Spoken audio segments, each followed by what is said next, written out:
Hayeng youdringeida Anouba Leingak Semba nattraga animated suspension Thamba Natana Taranithoi Suba Manipur Legislative Assembly asi Kanba ngambagi atoppa lambi leite haina Veteran Politician Okram Joy na TOMTV da phongdorakli wafam Chief Minister Thamba Natana sagi mapanda Chief Minister gi famdagi resign tawkhraba matung hauzik Manipuri oirakleba political gi phiba masiga mari leinena TOMTV ga akhanana unaba madam hakna phongdorakhibani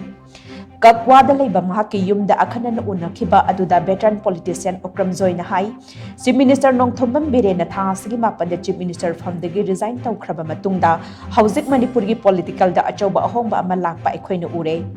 Taranithoi Suba Manipur Legislative Assembly ki Taruk Suba Session adu mamang segi August Taranithoi da loisan khibani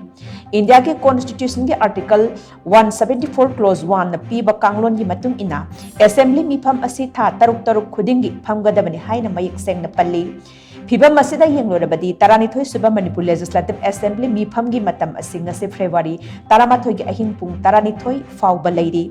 Karigumba hairiba matam aste Assembly mifam asi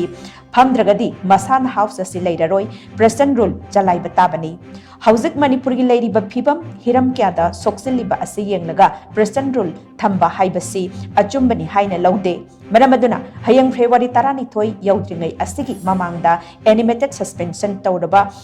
nattraga Anouba Leingak linglabadi Taranithoi Suba Manipur Legislative Assembly asi hingani haina makna makhatake Hayeng taruk phagadabagi walgi mamangida akhoi animated suspension tawthraba adu ergadi madu assembly ji hingi nattraga sigi mamangda akhoi governor na any alternate arrangement and matodna assembly gi ekoi asi hingna bagi management ama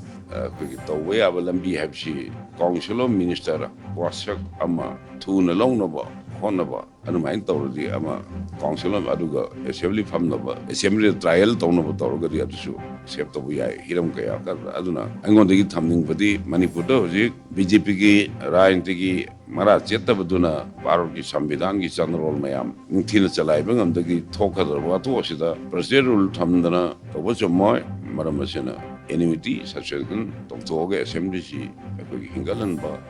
assembly ji amu hingat pa yana ba Thamba maike sanghan ba nattraga leiriba marak sidaida BJP ki kanglup ani ki marak ta santai naraga governor ka tanaraga tuna president rule tawdana ba even enmity suspension bhawa tawndama phongdoraga Anouba sarkar ama semaga assembly si chalaina ba